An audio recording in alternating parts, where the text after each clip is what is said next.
राजस्थान विधानसभा चुनाव से पहले कांग्रेस को मिली बड़ी हार। चुनाव परिणाम गहलोत को दे रहे हैं मुश्किल हालात के संकेत। 14 सीटों में कांग्रेस के हिस्से आई सिर्फ 4 सीट, 8 पर बीजेपी का कब्जा।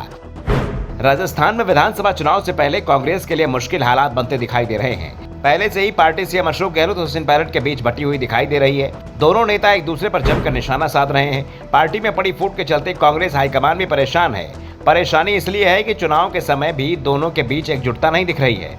कर्नाटक में भी इसी तरह के हालात थे, लेकिन कांग्रेस हाईकमान के दबाव में चुनाव अभियान में पार्टी अध्यक्ष डीके शिवकुमार और पूर्व सीएम सिद्धारमैया के बीच की दूरियां कम हो गई और दोनों ने मिलकर पार्टी के हक में प्रचार किया। लेकिन राजस्थान में ऐसा होता नहीं दिख रहा है। फिलहाल तो चुनाव की तैयारियों के नाम पर होने वाली सभाओं में एक दूसरे को नीचा दिखाने की कोशिश चल रही है और इस कोशिश में नुकसान कांग्रेस पार्टी को ही होता दिख रहा है। वैसे चुनाव करीब आने के बाद अब हर नेता एक दूसरे के खिलाफ नहीं बोल रहा है, क्योंकि चुनाव लड़ने वाले कई दिग्गजों को दोनों की जरूरत है।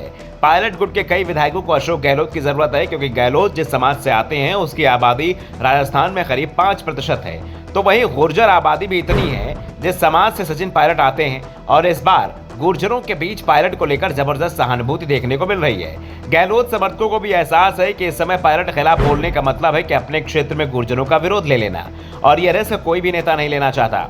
लेकिन गहलोत और पायलट जरूर यह रिस्क खुलकर ले रहे हैं और इसका असर दिखाई भी दे रहा है। राजस्थान में निकाय में पड़ी खाली सदस्यों के चुनाव हुए थे। राज्य के 12 जिलों की 14 सीटों पर चुनाव कराए गए थे और चुनाव के बाद जो परिणाम आए उसने कांग्रेस की नींद उड़ा दी है। राज्य चुनाव आयुक्त मधुकर गुप्ता ने चुनाव परिणाम घोषित करते हुए कहा कि कुल 14 वार्ड पार्षदों में से 8 उम्मीदवार भारतीय जनता पार्टी से, 4 उम्मीदवार कांग्रेस से और 2 उम्मीदवार निर्दलीय चुने गए हैं। चुनावी नतीजे घोषित होने के बाद कांग्रेस नेता इन्हें स्थानीय चुनाव कहकर बचने की कोशिश कर रहे हैं। दावा कर रहे हैं कि विधानसभा चुनाव में इन नतीजों से कोई फर्क नहीं पड़ेगा।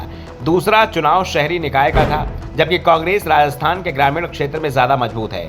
दूसरी ओर बीजेपी इस जीत से खुश दिखाई दे रही है। बीजेपी के प्रदेश अध्यक्ष सीपी जोशी ने पार्टी कार्यकर्ताओं को बधाई देते हुए कहा कि लोगों ने राज्य में कांग्रेस शासन के खिलाफ बिगुल फूंक दिया है। जोशी ने कहा कि नतीजों ने साबित कर दिया कि लोगों ने कांग्रेस के कुशासन भ्रष्टाचार खिलाफ अपनी राय जाहिर कर दी है। उन्होंने कहा कि नगरपालिका उपचुनाव के नतीजों ने साबित कर दिया है कि गहलोत सरकार की उल्टी गिनती शुरू हो गई है। जोशी ने कहा कि निकाय उपचुनाव में कांग्रेस का सुपड़ा साफ हो गया है। कुल 14 सीटों में से अकेली बीजेपी को 8 सीटों पर जीत मिली है। कांग्रेस मात्र 4 सीटों पर सिमट गई है। ये 2023 के विधानसभा चुनाव का रुझान है। बीजेपी इस जीत से उत्साहित दिखाई दे रही है, तो कांग्रेस इस चुनाव को ज्यादा सीरियसली लेने को तैयार नहीं है। कांग्रेस भले ही इन चुनावों को लेकर ज्यादा कुछ बोलने को तैयार नहीं है, लेकिन पार्टी नेताओं को डर लग रहा है। डर स्थानीय स्तर पर आ रहे सर्वे रिपोर्ट ने भी बढ़ा रखी है। कांग्रेस की खुद की इंटरनल रिपोर्ट बता रही है कि आधे से ज्यादा विधायकों की स्थिति अच्छी नहीं है। आज चुनाव होते हैं, कांग्रेस के आधे विधायक, जिसमें कई मंत्री भी शामिल हैं, चुनाव हार जाएंगे। गहलोत साफ संकेत दे रहे हैं कि इस बार कांग्रेस गुजरात का बीजेपी फॉर्मूला राजस्थान में लागू कर सकती है। यानी 2018 में जितने उम्मीदवार कांग्रेस की टिकट पर चुनाव लड़े थे, उसमें से आधे के टिकट इस बार काटे जा सकते हैं। Bureau report, the Dhakad news.